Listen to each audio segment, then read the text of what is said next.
and I'll give it just a minute or two for attendees to log in and get on the line, and then we will begin.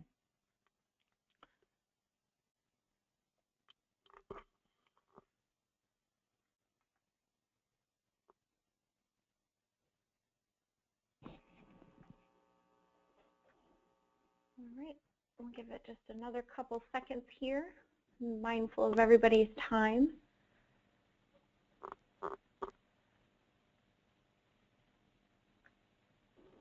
All right, we'll hop in here. Again, I'm Michelle Carter with AGRIP, and I want to welcome you to part 2 of a series of 3 governance webinars appropriate for pool executives and their boards of directors, or possibly welcome you back. I know we've got a lot of overlap from last week.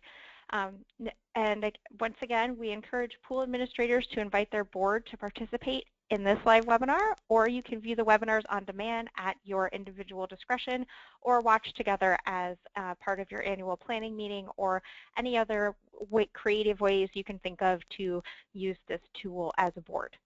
The governance as leadership model challenges boards to engage in 3 modes of thinking and decision making: fiduciary, strategic, and generative. Today's webinar, The Next Step Moving to Generative Governance, will provide a practical introduction to generative mode thinking and offer concrete ways to apply this governance mode in the work of a pool board. Thinking about emerging possibilities through generative mode thinking will help assure increased mission impact and sustainable growth in the future, all of which sound like good things. We are joined again by Frank Martinelli, President of the Center for Public Skills Training and a familiar face throughout AGRIP. He has over 35 years of work, training, and consulting experience with a variety of public sector and nonprofit organizations. His specialty is strategic planning, governing board development, and community partnership and alliance building. Before we get started, I will remind you that you are automatically muted. So to ask a question, please type it into the chat or question field in the webinar panel, and then we will address them throughout the presentation. If you want to access the presentation after, it will be available on the AGRIP website. And with that, I'll turn it over to Frank. Thanks, everyone. Thanks, Michelle. And let me add my words of welcome to everyone today. I'm excited to be back and doing the second in the 3-part series on governance. The next step, moving to generative governance. Sometimes I'll begin a program like this with this graphic of the rear view mirror. And for me, it's a reminder that even though effective boards need to spend some of their time, in a sense, looking in the rear view mirror, that frequently we end up spending way too much time looking in the rear view mirror and not enough time looking up and out at what's coming next, the future. And this workshop, this webinar today will continue that message that an effective board, in addition to looking backwards, has got to figure out, as busy as we may be, how we can spend more of our precious governance time talking about and figuring out and making decisions about what's coming next. I'd like to start with an overview of effective board governance and talk in terms of the what of effective governance, the who, and the how. And to begin talking about the what, I like to refer to the dynamic board model from McKinsey & Company, the national consulting organization that has a pretty robust nonprofit and association practice. And several years ago, they developed what they call the dynamic board model. And for me, again, it's a good way to get into the what of governance. What are the roles and responsibilities of an effective governing board? And the model posits 3 overarching key roles that are the 3 sides of the triangle that you can see right now: shaping the mission and strategic direction, ensuring leadership and resources, and monitoring and improving performance. And for each of those overarching, those 3 key roles, there are a number of subpoints, responsibilities. So shaping these key governing ideas of the pool, of any organization, our mission or purpose, and our vision, a description of the impact we intend to create in the future. is a major responsibility right off the bat. And the second bullet point, engage actively in strategic decision-making and policy decisions. For me, this is a key point raised in the dynamic board model. The message here is that while we would expect to be involved in strategic decision-making in the formal run-through of a strategic planning process every 3 or 4 years, that being engaged in strategic decision-making is really a defining hallmark of an effective board on an ongoing basis. So it isn't just every 3 or 4 years in the formal process, but on an ongoing basis, a hallmark quality, a defining characteristic of how we engage with each other, how we govern. And we'll talk more about that in the webinar today. And then over on the right side, ensuring leadership and resources, a number of these subpoints are going to be familiar.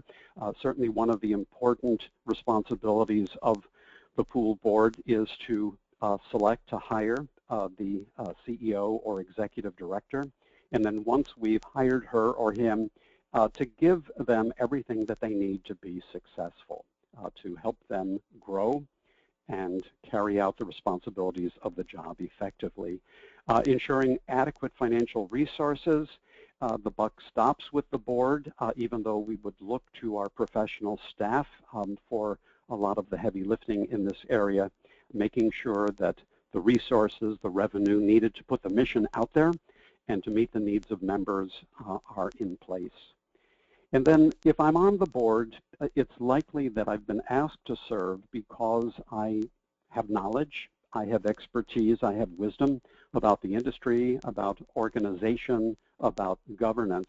And so as a board member, I'm going to be expected to be accessible to the CEO and to other board members to share that expertise. And then lastly, the enhancing the reputation of the pool, the community or the industry ambassador role of a board of directors. And then down at the base of the triangle, overseeing the financial and risk management areas, making sure that our financial condition is sound and making sure that any risks that the pool is exposed to are being adequately managed and addressed. Monitoring performance of our products and programs and services to pool members, making sure that it's working the way we intend for it to work. And then lastly, at the same time, we're responsible for periodically reviewing the performance of our chief staff exec.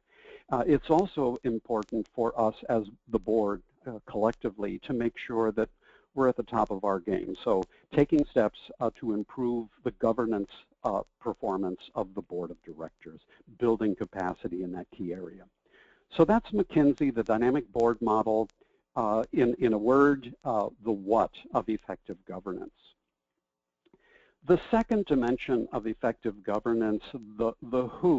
What kinds of leaders are we wanting to draw onto the board of directors? The visionary board, the concept, the notion, this profile of a future-focused board is from some of my writing. It's fairly straightforward.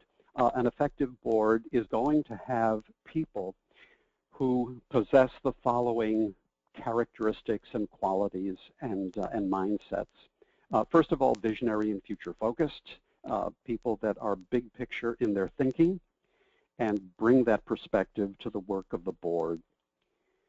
Secondly, possessing an entrepreneurial spirit, understanding that we operate in a competitive marketplace. We're not the only game in town, and the needs of our members continue to change and evolve, and so the products and services offered members need to keep up with those changes in service expectations and emerging needs, and to make sure that, in fact, our portfolio of products, programs, and services match what the customer wants. Risk takers, this is a hard one because the traditional notion of a governing board is really summarized in the word stewardship. We're the wise stewards of the organization's good name and assets and reputation. And at the same time, if we're going to be creative if we're going to be innovative, if we're going to try new things, new approaches, new products, new services, it's impossible not to do new stuff without taking risks. And there's no easy answer here. Somehow we have to balance our responsibility to be prudent and wise and thoughtful and careful with the need to periodically take risks as we attempt to meet emerging needs. Strategic decision makers, we've talked about that plenty already, and we'll talk about it more in just a bit. Effective communicators, last week we talked a little bit about this in relation to building an effective partnership between the CEO and the pool board. So effective communicators in all of the different ways we communicate with each other. Good old-fashioned face-to-face, in meetings, over the phone, but then also having a certain level of capacity and mastery of some of the powerful internet-based tools at our disposal today, social media, in addition to the traditional face-to-face communication. And the communication we do is with each other, with our CEO, with our industry, with our marketplace, with our members. Systems thinkers, we'll be talking more about this a bit later when we talk about some of the tools and techniques for fostering strategic and generative governance. But systems thinkers, as in everything's connected, if we're going to be effective decision makers, if we're going to be effective leaders, we have to understand how the parts relate to each other and the whole. And understanding that we need to get to root causes if we're going to correctly analyze and address emerging challenges and issues facing the pool. Partnership and alliance builders. I think another important mindset that leaders bring to the board is this sense that even if we're an effective organization, we can't do it by ourselves. And so always looking at a higher level as the board, always looking for new opportunities to partner, to connect with other organizations within and outside of the industry, all in the service of the mission. And even though our CEO is certainly going to be playing a critical role in forging and growing and nurturing these partnerships and relationships, that as a board, as a higher level governance body, we're going to be taking the long view. And I think especially today, seeing the links between strategic planning and thinking and crafting partnerships that will help us advance our strategic priorities, really important. And then lastly, the other thing that we're looking for in terms of qualities, characteristics, mindsets, we're looking for leaders that represent in all of the different ways that are needed the diversity of the industry, of the members that we're presuming to serve, and understanding that there is a close, a very deep link between being creative and being innovative and strategic, and the diversity of the decision-making group. I think the other point to be made here is that collectively we need to cover these bases. It doesn't mean that each one of us brings all of these qualities and characteristics in equal measure to the board, but together we've got it covered. And then finally, and this really gets us into the theme of today's webinar, the last model, which really answers the question, how does an effective board govern, is the governance as leadership model. And we looked at this last week in the webinar on forging an effective partnership between the CEO and the board. And so we're going to take another look in a little bit more detail this time. So the book, Governance as Leadership by Chait, Ryan, and Taylor, brought this model of governance to our attention. And as we discussed last week, it posits three modes or ways that an effective board governs. The first, the fiduciary mode, the traditional stewardship responsibilities of the board of directors. The authors also use words like watchdog and sentinel to really capture what's at stake here in the fiduciary mode. And when we started the webinar with that graphic of the rear view mirror, the board looking in the rear view mirror, at least in part, is a way of thinking about fiduciary mode. How are we doing since the last board meeting in the last quarter, year to date? So fiduciary mode in terms of financial standing, but not only financial. Are we in compliance with applicable laws and regulations governing pools? Are any of the major agreements and contracts that we've made are things where they need to be? And in general, is there anything wrong? And then the second mode of governance, the strategic mode, that first word I think is the clue. Strategic as in the strategic time frame. So over the next 2, 3, 4 years, where are we headed as a pool? What's our strategic direction? What should we be doing in contrast to business as usual, perhaps? And then what's the plan, as in what's the strategic plan for the next several years? What are our strategic priorities? And the authors use the word strategist to capture the board in this mode, strategizing at a higher level with our CEO. And then finally, as we discussed last week, where this model takes us and where a number of other models don't venture is what they refer to as the generative mode. So out beyond the strategic time frame, what's coming next? What are some of the new possibilities for pools in general and in our pool specifically? What's around the bend? You may remember that we use that expression to talk about generative mode. Anything around the bend is going to be here sooner rather than later, but because it's around the bend, we can't see it as clearly as we can see some of the things that occupy us in the strategic mode. So what is emerging? What are some of the new questions? We've never been confronted with this emerging reality. We've never really had to think about this as an issue that the pool might have to address in the future. And we, I think last week, also used Wayne Gretzky, the hockey great's quotable quote. He was once asked, "What makes you such a great hockey player?" And his answer, "I'm really good at knowing where the puck is going to be next." And I think that's another effective way of thinking about generative mode. Pucks travel really fast.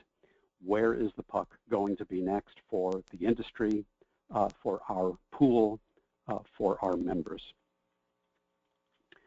And then just in terms of spending a little bit more time with this model, I'm going to use the audit, the annual audit, as an example of looking at something through the three lenses, through fiduciary mode, through strategic, and also through generative. So with respect to the annual audit, the fiduciary mode question might be pretty straightforward.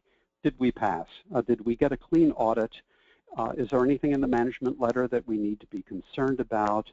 What is some learning that we can derive from this last audit?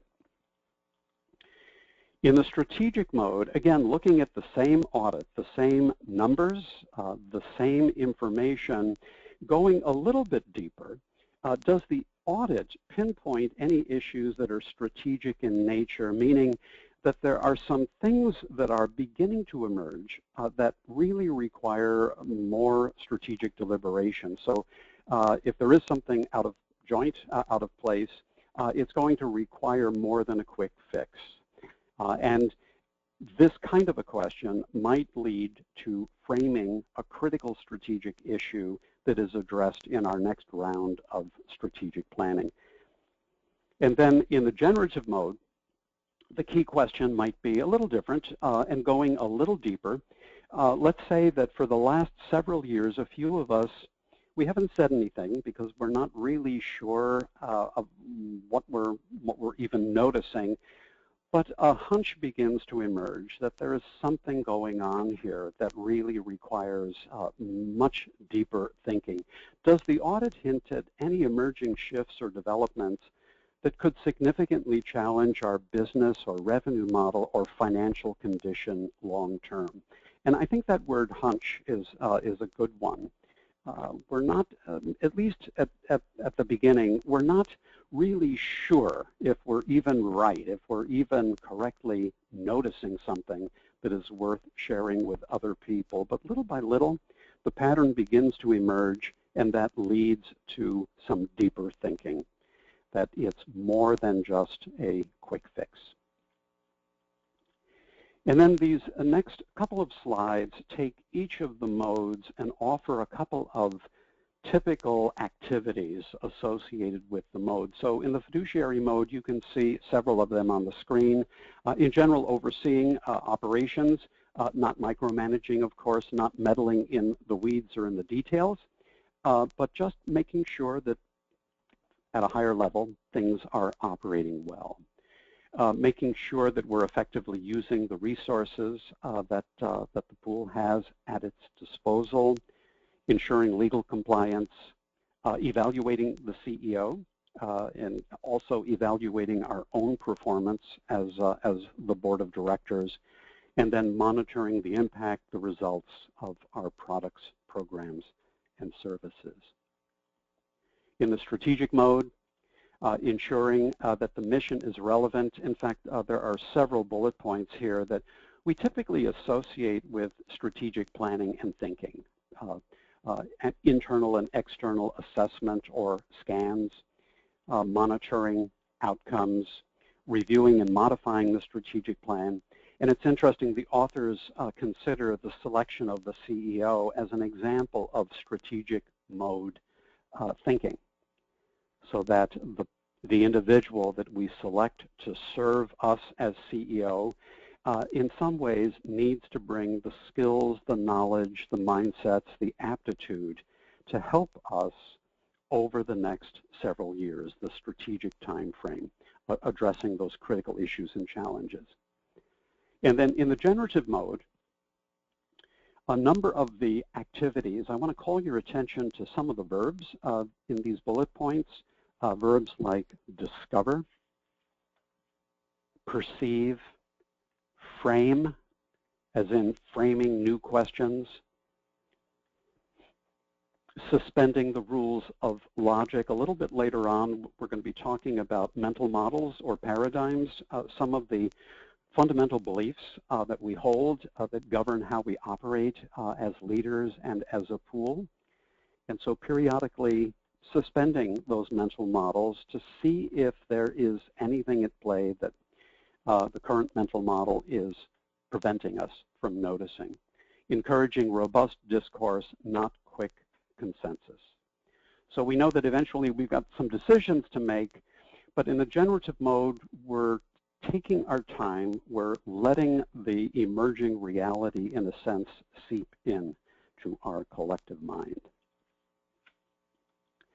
And then this chart, this graphic produced by an organization, Compass Point, nonprofit services in the Bay Area in California, at a glance really compares and also allows us to contrast the three modes of governance. And we've already talked about the board's role, the second row. So in the fiduciary mode, the steward, the watchdog, the sentinel. In the strategic mode, the strategist. And in the generative mode, the sense maker. That's a phrase that the authors use a lot in talking about generative mode. We're making sense out of something that is difficult to hold on to. It's new. It's so new that we're needing to take some time to figure it out. And then in the fourth row, problems are to be, I want to call your attention to the column over on the right, the generative mode column. Problems are to be framed. So before we even try to solve certain problems, we want to make sure that we've correctly understood what the problem is.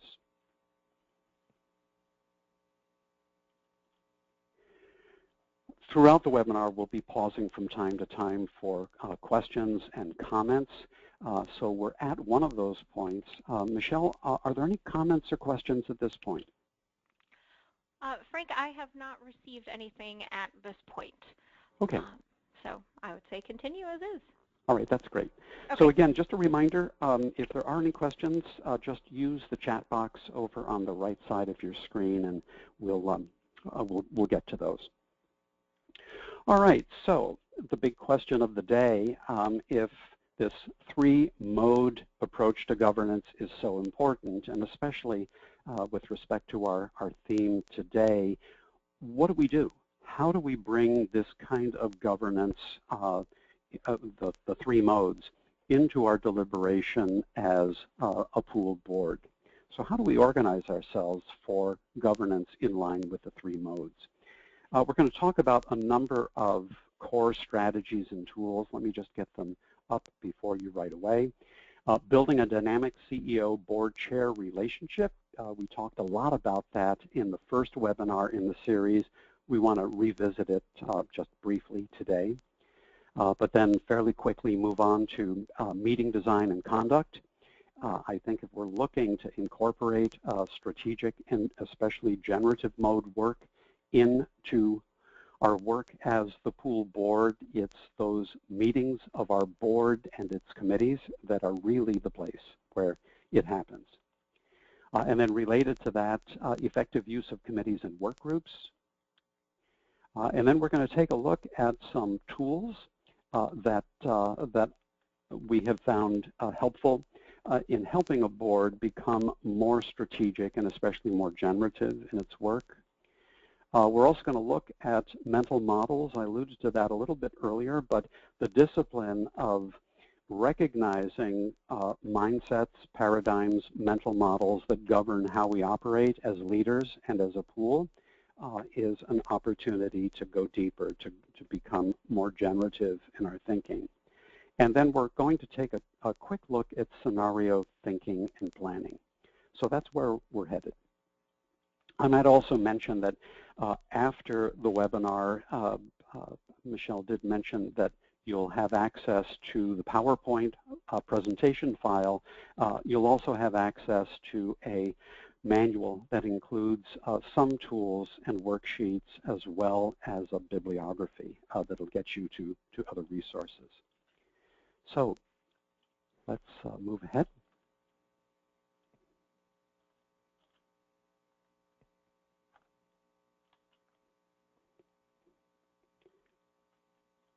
I'm not sure what happened. My screen is frozen. Just give me a moment to figure this out.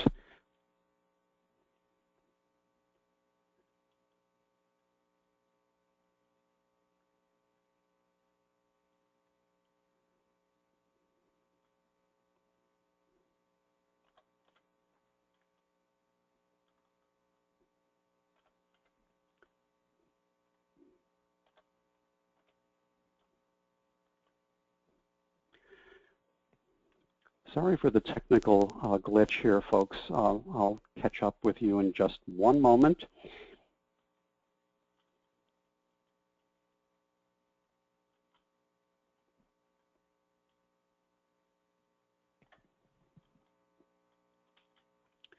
You know, for some reason, I cannot get past this slide. Just let me try one other thing.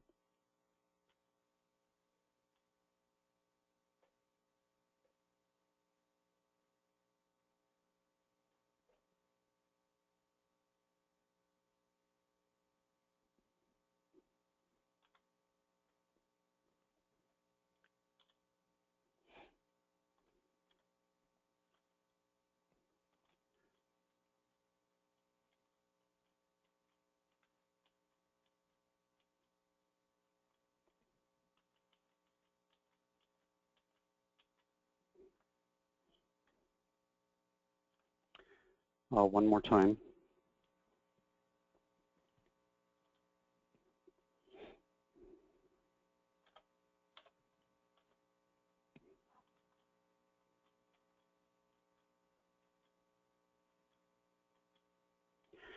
Okay, so The first of some of the core strategies and tools, just a refresher on some of the content that we covered last week. And if you did attend that webinar, you'll remember that we spent some time with the research of Mary Hyland, who's done research specifically on the CEO board chair relationship. And she discovered that there are, in an effective relationship, a number of ways of interacting with each other that really involve the whole range of interaction, from one-way to two-way to brainstorming to problem solving, to adapting to each other's leadership styles, a real give-and-take relationship. And I think the point to be made here is that if we are going to be effective in our governance, two of the key leaders, the CEO and the board chair, in general terms, need to approach governance in the same way. And so whether it's the governance's leadership model or another good framework, it's important that the two key leaders approach the work of the board through the same lens or foundation. And Hyland, in her work, also talked about, with these different forms of interaction in place, that really allows the CEO and the board chair to be a lot more strategic, and I would add generative, about the work that they do together. And so being on the same page and really leading as a partnership, as a team. And I think the other point I would make here is that the model that Hyland talks about, I think, has implications for the orientation and training of our board chair. The CEO may be there already. The board chair is new to this particular role, and just making sure that there's an opportunity for the two of them to talk about the governance approach that will be utilized, again, to make sure that they're on the same page. I want to spend a little more time talking about board meeting design and conduct, and I'd like to get into this by contrasting two ways of approaching the design of board meetings and the conduct. And let's start with, let's call it the traditional approach. Board meetings that really emphasize a lot of committee and staff reports, so the board is essentially there receiving lots of information, not as active as we might want the board to be, just basically taking a lot of information in, and it's important information. The problem is that if that really defines the board meeting, then we simply, even if we wanted to, we wouldn't have time for strategic and generative work, for talking about some of those more critical emerging issues and challenges. So receiving a lot of information, probably the same agenda structure month after month and year after year. And that kind of a meeting, I mean, it certainly is effective in focusing our attention on the past and maybe to some degree what's happening right now. So the fiduciary mode, I think this traditional approach allows us to act in that manner, but again, it keeps us from getting to the other two modes. So in contrast to the traditional approach, let's call it the new approach, but clearly many boards are adopting this approach in their attention to board meeting agenda design. The new approach emphasizing more participation and decision-making action on the part of the board. The board is still spending some of its time listening to reports from staff and its own committees, but not a lot of time actually engaged and making decisions. So the new approach really emphasizes that. In general, the agenda by design is focused on critical issues. The meetings are outcome-driven. Just imagine that whoever is responsible for developing the agenda for the upcoming board meeting, typically the the CEO and the board chair, sometimes the CEO and the executive committee as a whole. Before developing the agenda, just posing the question, with the upcoming meeting, what are the most important outcomes that we need to achieve? And I think it's helpful to think about these key outcomes in terms of decisions that the board needs to make, a deeper understanding of an emerging issue that the board needs to achieve or realize, or sometimes in terms of education and training, here are new skills, here is new information that the board needs in order to be effective decision makers in the future. And in general, using the meeting for what we've described as strategic and generative work. And in terms of meeting design, I know a number of you already utilize the consent agenda, a way to manage a lot of important information, a lot of important matters that need the board's attention, but don't really need a lot of deliberation or discussion. And so with the consent agenda, bundling a number of routine items together as the consent agenda portion of the overall board meeting agenda, getting that information out in advance to the board so that board members can prepare, and then handling all of those routine matters with one action instead of deliberating on each one of them separately.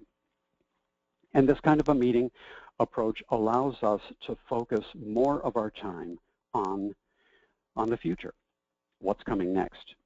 And then related to this, just a couple of other thoughts about how to make our board meetings different and more focused on strategic and generative work. We're going to look at a couple of tools in just a little bit that will allow us to incorporate blocks of meeting time that really allow the board to operate in this strategic and generative mode. Using key elements of our strategic plan, in particular the mission and the vision, the core strategic priorities for the next several years as the basis for dialogue and decision making on new issues that are coming before the board, encouraging board members to look and listen for information about what's coming next, so that in our time online, talking with colleagues and friends, just being attuned to our own board's need for information about what's coming next, and to be encouraged to really bring that information into board and committee meetings. Another way that we can begin to incorporate more strategic and generative work into our board meetings is to try new meeting techniques. And there are a couple of things that are listed here. I think in general the message in this slide and in some of these bullet points is that there's nothing in the natural law that says the board can only deliberate working as a group for an hour and a half or 2 hours around one big, large table. That in the same way that in training programs and educational programs, we'll sometimes break the full group up into small teams to maybe deliberate on a particular aspect of an issue or a topic and then report back to each other. We can certainly do that in board meetings as well. Again, it's all in the service of achieving those hoped for, those major outcomes for the board meeting. So we've got to use any small group time very carefully and wisely. Silent starts, giving people an opportunity to do a little alone and silent thinking about a particular topic that is going to be addressed in the upcoming board meeting. Incorporating some of the other activities that we sometimes associate with training programs, role plays, simulations in board meetings and in committee meetings. In some cases, doing work in advance of the board in the same way that we might use a survey to gather key information before an upcoming strategic planning retreat of the board and the staff. we can certainly utilize pre-board meeting surveys and other activities to start the process even before the meeting convenes. And I've already talked about small breakouts. Utilizing discussion techniques, and there are a number of subpoints that are listed there. Let's go to the next slide. A couple of question approaches that allow us to go a little deeper.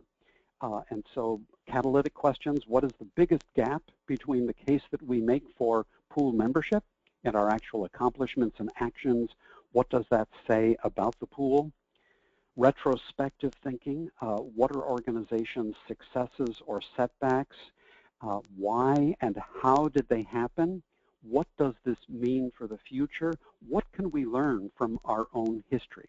What have been some of the key events during the life of the pool that really represent major departures, that when this happened, we changed direction in a significant way? And again, what can we learn from our own past, from our own history, that will help us figure out the emerging future? A few more. The example here, it's the year 2020, and we have achieved desired recognition. This achievement could not have happened if this board of directors had not. Might be an interesting question to get us thinking differently. And then how do you trace the organization's past directory or saga or history? What does it mean? What does it suggest about what to do next? So some of the questions that we've just looked at, again, we might have used questions or experienced questions and discussions with reference to questions like this in other kinds of group events. The suggestion is that under the right conditions and for the right purpose, we can begin to use some of these same activities in board meetings. The next core area or strategy or toolkit has to do with effective use of committees and work groups. And so we just spent some time talking about board meeting design and conduct. Frequently, the kinds of things that we've just described are only possible if our committees and work groups are doing some of the groundwork, some of the preparation that we just alluded to. And the subtitle on the slide, Committees as Powerful Engines of Governance. This little bit of poetry is from the work of Doug Eady, someone that has written a lot on governance and strategic thinking. So a couple of bits of guidance. First of all, committee participation as an expectation, so that when people come on, when new leaders come on to the pool board, before they come on, it's important that we walk through what our expectations are in terms of board service. We expect you to come to board meetings, and oh yes, we also expect you to be active in the committee and work group structure of the pool board. What our committees and what our work groups and ad hoc structures do is integral to the success of the board as a governing body. So committee participation as an expectation, no surprises. And then right now we're talking about committees and work groups and other auxiliary structures as groups that help the board do the work of governance. There may be other kinds of committees and work groups that are advisory in nature. In some cases, they don't even report to the board. They might report to the CEO or to staff. We're not talking about those kinds of committees right now. We're talking about committees and work groups that are part of the board or governance structure. And then, like a lot of things, the structure of our committees and work groups need to be aligned with our strategic plan, so that some relation, alignment, I think is the key word. These are our strategic priorities for the next several years. These are some of the responsibilities of the board in terms of advancing those strategic priorities. And we have a committee and a work group structure that supports the appropriate action and work of the board of directors. And frequently, at the tail end of a strategic planning process, a formal process, frequently that's a great time to look at the committee and work group structure of the board and to tweak as needed. There may be some committees or work groups that we simply don't need anymore because we're embarking on a new strategic direction. And then the flip side is also true. We've never needed a committee or a work group for this particular activity, but given our new strategic plan, these are some of the new structures that we need. Keeping it as lean as possible, of course. And that is really expressed in this next bullet point. The fewer, the better, especially with reference to the committee, the standing committees of the board, and to begin to rely more on ad hoc task forces and work groups that the board can create on an as-needed basis. And then assigning to our committees and work groups strategic and generative thinking responsibilities that then set the stage for strategic and generative work by the board as a whole. And that really gets me into this next area. I want to talk with you about a couple of tools that can help the board and its committees do more strategic and generative work. I want to talk about what I call the foremost critical issues worksheet, a companion tool called the critical issue briefing paper, and then I'll also make reference to a couple of other planning tools and approaches. But let's start with the foremost issues or foremost challenges worksheet. And just imagine that this could be an activity that the board goes through annually or maybe every 2 years, in between the formal points where the board is engaged in a more comprehensive strategic planning process with the CEO and staff. So 4 columns, and by the way, in the manual that you'll get access to tomorrow after the webinar, there is, in Microsoft Word, there is a version of this foremost challenges worksheet that we're looking at right now. In any case, 4 columns.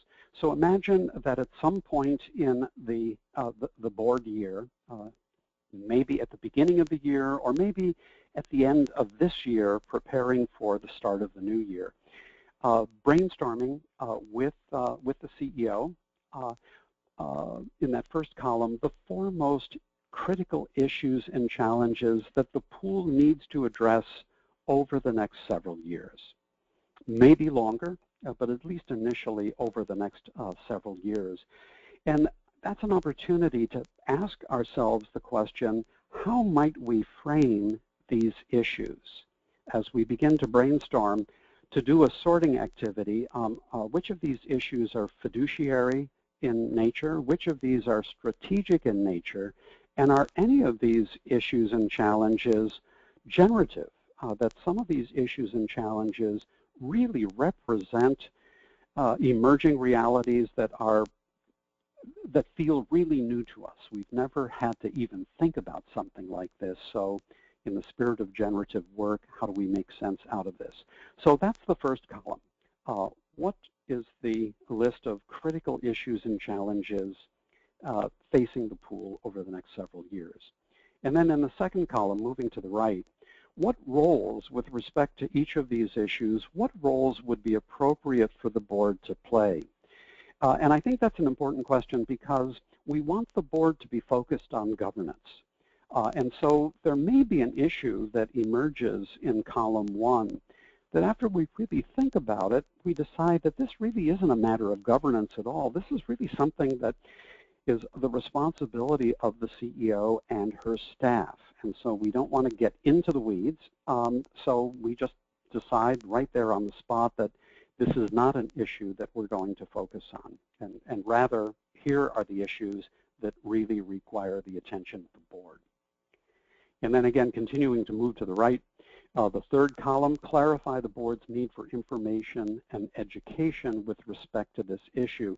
Think of this third column as a training or education needs assessment step in this foremost challenges worksheet process. So that here's an issue that we've added to our short list. It's clear that this is an issue that is one that the board is responsible for. And just as a, for instance, let's say, for instance, we judge this to be a generative matter, that this really represents something very, very new. We're not really sure what we're up against here. So looking at that issue and asking ourselves, if we are going to be effective in addressing that issue, what new skills do we need as board? Is there new information? Are there new resources that we need access to?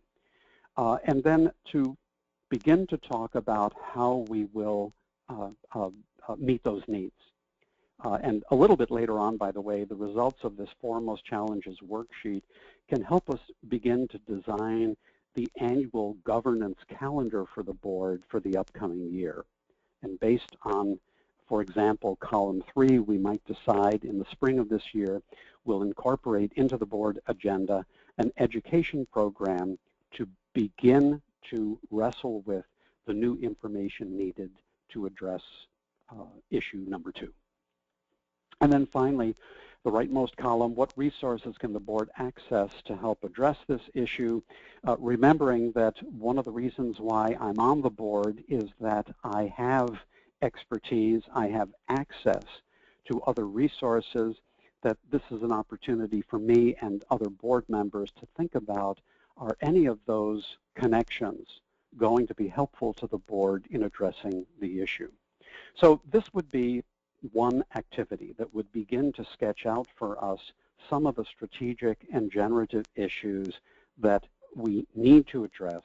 And the next tool, the critical issue briefing paper, once again, in the manual that you'll get access to tomorrow, there is a more detailed version of this critical issue brief. But think of this as an outline for some of the issues, some of the strategic and generative and perhaps fiduciary issues that were realized through the foremost challenges worksheet. To select those issues that are uppermost, we've got to really begin to figure these out. And step 1 might be to assign the responsibility of preparing a white paper, a critical issue briefing paper for the priority issues. It might go to a standing committee of the board. It might be a good example of no committee currently in existence, and so we create a work group that is responsible, a task force that is responsible for developing a white paper or a critical issue brief on that issue. And so it's an opportunity to really begin to go deep on behalf of the board that eventually has to deliberate and make a decision, to go deeper on some of those priority issues that we identified through the critical issues worksheet. What are some of the opportunities and threats for the pool with respect to this issue? How are other organizations like ours responding? Are there major choices, decisions, or shifts in direction that this kind of an issue might challenge our pool to consider? And then are there any high leverage strategies that will help us respond to this issue? So again, the responsibility of preparing that white paper or that briefing paper goes to the assigned work group or task force. Periodically, those issue briefs are going to be reported out onto the full board. And just imagine that as part of the annual planning of the governance calendar of the board, that at a future board meeting in the coming year, we'll discuss the briefing paper, we'll look at some of the recommendations that are included, and then that becomes the basis for deliberation within the board meeting to figure out exactly how we're going to respond. So again, what I'm suggesting is that one way to begin to bring more strategic and generative work into the board meeting is through the use of the Foremost Challenges worksheet in tandem with the critical issue briefing paper. In an earlier slide, I also alluded to other planning approaches and other tools. In the world of systems thinking, there are a number of tools that are fairly accessible. They don't require a lot of time, but a number of tools that allow us to go deep on an emerging issue or challenge, to really begin to get to the root causes, to really begin to understand what's at stake. One tool that's actually been around for quite a while is the force field analysis worksheet. Another tool is entitled Keep Asking Why. And then a third tool, the iceberg worksheet. And I'm going to gather some information about those three tools with some sample worksheets, and we'll make those available at the AGRIP website as well. So a lot of different tools and activities can help us foster more of this strategic and generative work. Two other powerful tool sets, toolkits, are mental models and scenario thinking. And let me start with the mental models. Mental models, the phrase mental models is just another way of talking about some of the deeply ingrained assumptions or generalizations or beliefs that influence how we approach the world, our industry, our profession, and how we take action.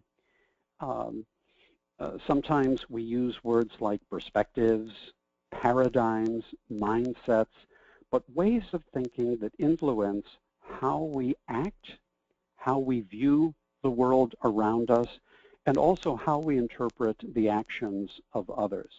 And I think the important point to be made about mental models, and it's alluded to in the graphic on the screen, the iceberg. Mental models are deep, they're below the surface, and frequently they're unarticulated. They influence us, but most of the time we're really not aware of them. And so the discipline of mental models is an opportunity to surface those deeply held beliefs, to bring them up to the surface so that we can examine them. This graphic, I think, is another way of representing how mental models or paradigms or beliefs influence how we operate as a pool, how we operate as leaders. One of my favorite examples is the public library. I've had an opportunity to do work with libraries, and one mental model, at least in the past, one mental model of public library leadership might have been expressed with the words, a library is a physical building with lots of shelves to house book collections. And the people that use a library, let's call them patrons, they come to the library, they check books out for reading someplace else. And for a long, long time, that mental model, that paradigm, that belief really governed how library leaders operated. If that's the mental model, then I'm going to be spending, as a library leader, a lot of time thinking about things like shelf space. Do we have enough shelf space? Thinking about the budget for acquiring additional books, thinking about the budget for repairing the bindings of older books in the collection. And I think the point to be made here is, if that is the mental model, as it was in the past, then library leadership, at least initially, had real difficulty noticing and understanding and then eventually acting on the implications of the internet, the rise of social media use, especially by young people, on future planning for libraries. And the new mental model, very different from the historic mental model of the library, the mental model of the library today is gateway to an expanding world of information. And if that's the mental model, then libraries, and we've seen it in really dramatic, just wonderful form, libraries really adapting to and building on the new information technologies that have really transformed everything. This new mental model also has implications for how librarians get trained and much, much more. So let me use that as an example. But I think that the work of examining our mental models, bringing them to the surface, allows us to unfreeze ourselves from those currently held beliefs, deciding whether or not they're still valid, whether they're still accurate depictions of the world, of our industry, of the marketplace, of the pool. And then sometimes an opportunity to absorb new information, alternative beliefs, just like the library example. And then in the future, decisions and actions are now based on this new mental model or state of being.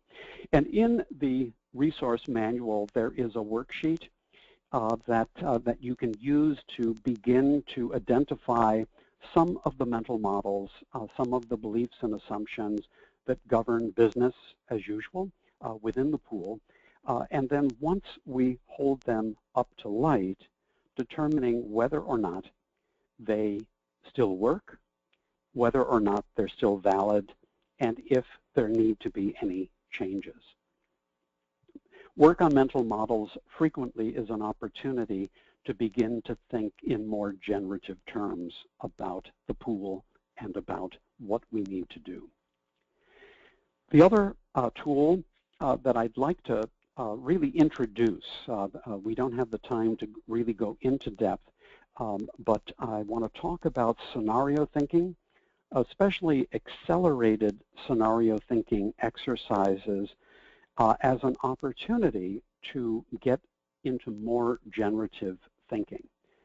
Scenario thinking by design is a powerful tool for beginning to get a handle on the different ways that the future might emerge for us. The basic steps: we first of all state our purpose, and for our purposes right now, we might engage in a scenario thinking exercise to foster a generative conversation about some of the alternative futures that the pool may be operating in the future, what the implications of those alternative futures are. The second step in utilizing scenario thinking is to list the key factors that affect the future in which the pool will operate. Think of this as very, very similar to the external assessment or the environmental scanning that we might do in a strategic planning process. What are some of the changes and trends that are emerging that are likely to have impact on the pool, on the industry, on our members? And which of these are going to be most important for us to track? And then in the scenario thinking approach that we're describing right now, the third step would be to take that initial list of external changes and trends and developments and to begin to tease out the driving forces. So all of these seem to be important. All of these seem like they will influence the pool and our future, but these are the ones that really, really stand out. And we can take that list of driving forces and begin to think about them. You can see the subpoints under step 3, forces that are highly predictable or predetermined. For example, demographic changes. The aging of America might be a great example. So forces that are highly predictable or predetermined, there's no question that this is going to have significant impact, and there's no question that this is going to happen. So it's not something that we're not really certain of. the growing Hispanic population in America, especially in certain parts of America, would be another example of a driving force that is highly predictable. But what we're really looking for are the forces that are not as predictable, the forces that are uncertain. So in step 3, we again tease out, we identify those forces that are uncertain. This is going to have impact on the pool. It's going to have impact on our members. But at this point in time, it's not really clear how it's going to play out. We're going to see an example of this in just a moment. And then the next step is to rank the key factors and driving forces in terms of importance and in terms of the degree of uncertainty. And in the example here,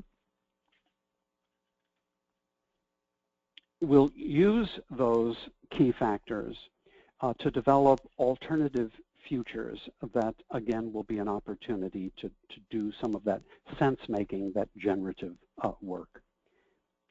And here's an example from an AGRIP member. In their strategic thinking exercise, the 2 critical uncertainties that they identified were emerging public entity pool regulation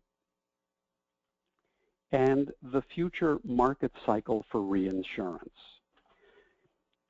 And in this activity, we take those 2 critical uncertainties. We might have started with a longer list of critical uncertainties, but we boil it down to the 2 that really stand out for us. And then we take the 2 of them and construct a graph with an X and a Y axis. And so in the example here, remember the 2 critical uncertainties were emerging public entity pool regulation, and that's represented by the X axis, the red line in the middle of the graphic. And in terms of how this critical uncertainty plays out, the pool leadership determined that the 2 options, the 2 possible outcomes, pool regulation will increase or pool regulation will generally remain stable or the same. And then the other critical uncertainty, future market cycle for reinsurance, the 2 extremes, the 2 ends of the continuum represented with the blue, the future market cycle for reinsurance. Over on the left, a soft reinsurance market, and over on the right, the possibility of a hard reinsurance market. And so by displaying the 2 critical uncertainties as the X and the Y, you can see that we've begun to rough out 4 broad possible scenarios of the future. And so in the upper left, again, playing off of the X and the Y axes, scenario 1, a future of increased regulation of public entity pools and a soft reinsurance market. And as we begin to go around in clockwise, scenario 2 over on the upper right, a future of increased regulation of public entity pools and a hard insurance market. And then continuing, you can see scenario 3 and scenario 4, again, playing off of the 2 critical uncertainties. And so we take those 4 broad futures and begin to develop scenarios. Develop an initial description of each of the 4 scenarios, and there's no one right way to do this. We might assign each of the scenarios to a work group, how you might expect this scenario to play out for the pool, what would be happening in such a future. So we do that for all 4. And then the next step in the thinking process, what is the impact of this future scenario on the pool or on the industry, community, or members served?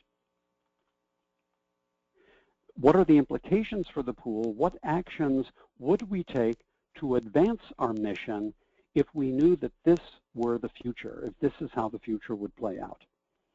And then finally, to really summarize the results of the first 3 steps here in a short story or narrative that describes each of the 4 scenarios.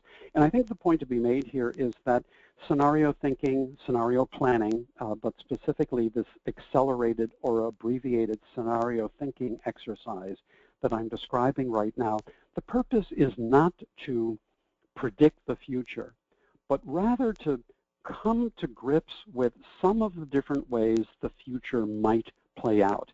So when the authors of Governance as Leadership talk about the board in this mode as sense makers, I think that we can really see how this scenario thinking would provide an opportunity to do that sense making. Again, we're not certain that the future will play out this way, but these are some of the possibilities, and so it really provokes some new thinking in terms of strategy. And then one of the things, let me just go back to the 4 scenarios. After we've fleshed out the 4 scenarios, after we've done some thinking about the implications of each and some of the ways, some of the strategies that the pool might be able to deliver on its mission in each of the scenarios, we're going to be especially interested in strategies that seem to work in more than one scenario. All other things being equal, a strategy that works in a sense regardless of how the future might play out is one powerful strategy. We're going to be more attracted to that. Now, on the one hand, we don't need to be published futurists to do this kind of scenario thinking, but it certainly helps in this kind of a process to use the resources, to use the insights and the perspectives of leaders in the pool industry and in AGRIP as a network, individuals that can, in a sense, reality check some of our scenario thinking. Are we barking up the wrong tree? Are we accurate in some of our assumptions about how the future can play out? So let's just do a real quick recap of some of the core strategies and tools. Paying attention to that relationship between the CEO and the board chair, really making sure that these 2 key leaders are approaching governance in the same way. And I think for our purposes today, really supporting and buying into this 3 modes approach of governance as leadership. Paying attention to meeting design and conduct. This is where the board really has an opportunity to be fiduciary, strategic, and generative in its work. And then in terms of meeting effectiveness, using committees and work groups to set the stage for generative and strategic work in board meetings. In terms of the board and committees, the foremost issues worksheet and the critical issue briefing paper that we examined. And then also the discipline of mental models